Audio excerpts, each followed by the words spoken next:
Hello friend, स्वागत है आपका अपने चैनल विकेश सर में। दोस्तों आज के सेशन में कराने वाले हैं हम बहुत सारा साइंस का क्वेश्चन जो कि बिहार पुलिस कांस्टेबल के लिए बहुत महत्वपूर्ण होगा, बहुत उपयोगी होगा। तो आप लोग ध्यानपूर्वक देखिएगा। देखिए पहला क्वेश्चन क्या कह रहा है दोस्तों, इंसुलिन प्राप्त होता है। इंसुलिन कैसे प्राप्त होता है?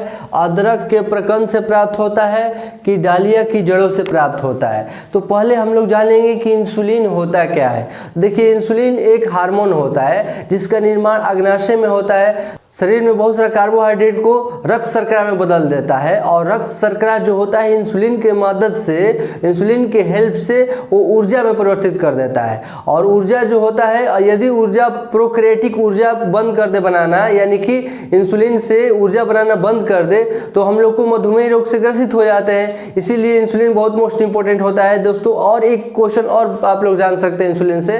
देखिए इंसुलिन का सबसे पहले प्राप्ति कहाँ पर हुआ? तो सबसे पहले प्राप्ति कहां पर और किससे हुआ? तो बैलों से प्राप्त किया गया, साइंस के द्वारा प्राप्त किया गया। बैलों से सबसे पहले इंसुलिन की प्राप्ति हुई और उसके बाद सुअर से प्राप्ति हुई इंसुलिन की। ओके, तो बैलों से और सुअर से प्राप्त करने से मतलब ये मत समझिएगा कि वो लोग को मारकर ही मानव का इंसुलिन का निर्माण किया गया। नहीं दोस्तों, ऐसा कुछ बात नहीं है। वो लोग पहले आप लोग जान लीजिए कि इंसुलिन का प्राप्ति समझ गए कैसे होता है। अब आइए जानते हैं कुछ प्लांट और पौधा में इंसुलिन की प्राप्ति कैसे होता है। तो प्लांट में इंसुलिन की प्राप्ति होता है डालिया की जड़ों से होता है। देखिए डालिया की जड़ों से, इसका राइट आंसर होगा, तो ऑप्शन बी है राइट आंसर हो जाएगा। आइए नेक्स्ट क्वेश्चन देखते हैं दोस्तों। देखिए मटर पौधा है। नेक्स्ट क्वेश्चन क्या कह रहा है? मटर पौधा है किस चीज का? शाक या पुष्प का? ऑप्शन दिया है शाक या पुष्प। तो मटर एक पुष्प का द्विबीजपत्रीय पौधा है दोस्तों, जो कि जिसके जड़ में गांठ पाया जाता है, यानी कि जड़ में गांठ पाया जाता है। आप लोग नोट्स पढ़े होंगे, नोट्स पाया जाता है, या उसके तना में होल पाया जाता है, यानी कि खाली पाया जाता है। इसीलिए इसको शाकीय पौधा कहा जाता है। तो देखिए इसका राइट आंसर क्या हो जाएगा? शाक हो जाएगा। Option A is the right answer. Okay, आइए नेक्स्ट क्वेश्चन देखते हैं।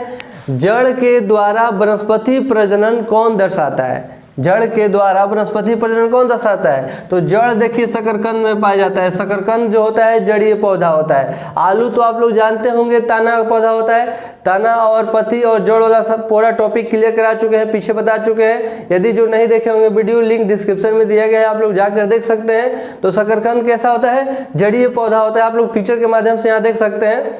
देखिए नेक्स्ट देखते हैं क्वेश्चन क्या है दोस्तों। जब आप शकरकंद खाते हैं तो आप क्या खाते हैं? शकरकंद का कौन सा भाग खाते हैं? जड़ या तना या फूल या पत्ती, कौन सा भाग खाते हैं? देखिए ऑप्शन में क्या दिया है? दो दिया है बस, फल और मूल दिया है। तो हम लोग कौन सा ऑप्शन मारेंगे? इसलिए कि मूल मारेंगे, क्योंकि मूल को ही जड़ कहा जाता है। आप लोग ऊपर वाला क्वेश्चन में पढ़ चुके हैं कि जड़ के द्वारा वनस्पति प्रजनन कौन दर्शाता है? तो शकरकंद दर्शाता है। यानी कि शकरकंद में क्या पाया जाता है? जड़ पाया जाता है। तो जड़ पाया जाता है तो मूल को ही जड़ कहा जाता है, इसलिए बी ये राइट आंसर होगा। आइए नेक्स्ट क्वेश्चन देखते हैं दोस्तों। देखिए कह रहा है कौन सा बीज द्विबीजपत्रीय है? तो अभी आप लोग ऊपर पढ़े कि मटर क्या है? एक पुष्प का द्विबीजपत्रीय पौधा है। तो ये नहीं कि मटर, ये राइट आंसर हो जाएगा। ओके, आइए नेक्स्ट क्वेश्चन देखते हैं। नारियल का कौन सा भाग खाया जाता है? तो नारियल का भ्रूण पोषण भाग खाया जाता है दोस्तों।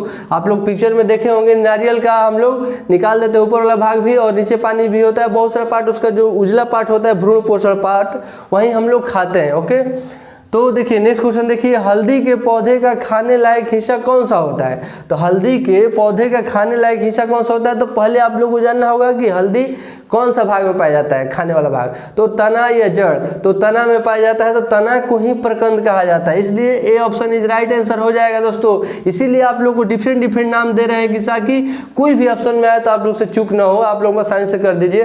तना को ही प्रकंद कहा जाता है, तो आप लोग प्रकंद भी दे सकता है ऑप्शन में, कहीं तना भी दे सकता है, तो प्रकंद मारिएगा आप लोग। देखिए नेक्स्ट क्वेश्चन क्या कह रहा है। तना काट आमतौर से किसके प्रवर्धन के लिए प्रयोग किया जाता है? तो आप लोग यहाँ पर आम का मतलब आम खाने वाला मत समझ लीजिए। आम मतलब जनरल, यानी कि साधारण बोल रहा है। तना काट आमतौर से किसके प्रवर्धन के लिए प्रयोग किया जाता है? गन्ना या कपास? तो गन्ना के देखे होंगे आप लोग, गन्ना की कटाई होता है तो उसका हम लोग तना का ही काटते हैं और उसका उपयोग करते हैं। तना ही पूरा होता है ना गन्ना प्लांट में, तना को ही कट करके उसके चीनी या गुड़ बनाया जाता है। ओके, देखिए अब नेक्स्ट क्वेश्चन देखते हैं क्या कह रहा है, आलू का कौन सा भाग खाया जाता है। तो आप लोग बहुत पहले से जान चुके हैं, इसमें भी पीछे एक क्वेश्चन में यहाँ डिस्कशन बताया था आलू के बारे में।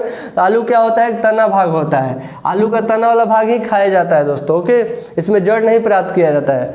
तो देखिए नेक्स्ट क्वेश्चन देखते हैं, इससे फिर आलू से नेक्स्ट क्वेश्चन एक तैयार किया गया है, आलू का कायिक प्रवर्धन किससे होता है।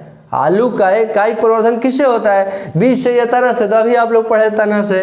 आलू किस पार्ट को खाया जाता है, किस भाग को खाया जाता है, तना को। तो ऑप्शन बी राइट आंसर हो जाएगा।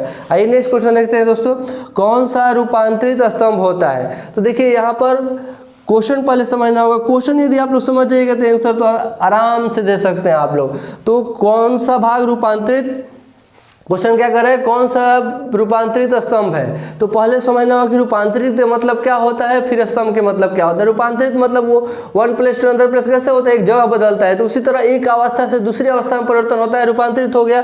लेकिन स्तंभ के मतलब क्या होता है दोस्तों, तो स्तंभ के मतलब होता है तना। तना का कौन सा भाग पाया जाता है, तो आलू में पाया जाता है, आलू में तना पाया जाता है। इसलिए कि गाजर जो होता है वो क्या होता है, जड़ होता है, जड़, उसका जड़ वाला भाग खाया जाता है आलू गाजर में, और आलू का तना वाला भाग खाया जाता है। इसलिए स्तंभ के मतलब तना होता है, तो ये आलू जो है तना में रूपांतरित होता है। ओके, तो बी राइट आंसर हो जाएगा। आइए नेक्स्ट क्वेश्चन देखते हैं दोस्तों, नाशपाती का कौन सा भाग खाया जाता है।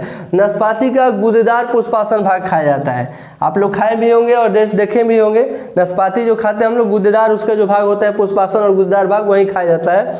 अब देखिए नेक्स्ट क्वेश्चन, देखिए क्या कह रहा है, अनिषेक फलन किस फसल में होता है, कटहल में कि केला में होता है। तो अनिषेक फलन जो होता है वो केला में होता है दोस्तों। हाँ तो दोस्तों उम्मीद है कि आप लोग सारा क्वेश्चन समझ चुके होंगे। आप लोग मेरे उम्मीद पर खरा उतरिए और जोरदार मेहनत कीजिए और सब क्वेश्चन को नोट करते जाइए। और यदि आप लोग नहीं किए होंगे तो आप लोग स्क्रीनशॉट भी ले सकते हैं, आप लोग स्क्रीनशॉट ले सकते हैं इसका, और लेकर फिर अध्ययन कीजिए और सब क्वेश्चन को याद कर लीजिए, नोट कर लीजिए। जितना एक क्वेश्चन पर बहुत सारे क्वेश्चन बताएं उस सबको भी नोट करते जाइएगा आप लोग, ताकि आप लोग को एक भी क्वेश्चन मिस ना हो परीक्षा में, किसी तरह से घुमा फिरा के पूछे, आप लोग सारे क्वेश्चन का सोल्यूशन दे सके दोस्तों। तो अध्ययन कीजिए, तब तक मिलते हैं आप लोग से नेक्स्ट वीडियो में। Thank you.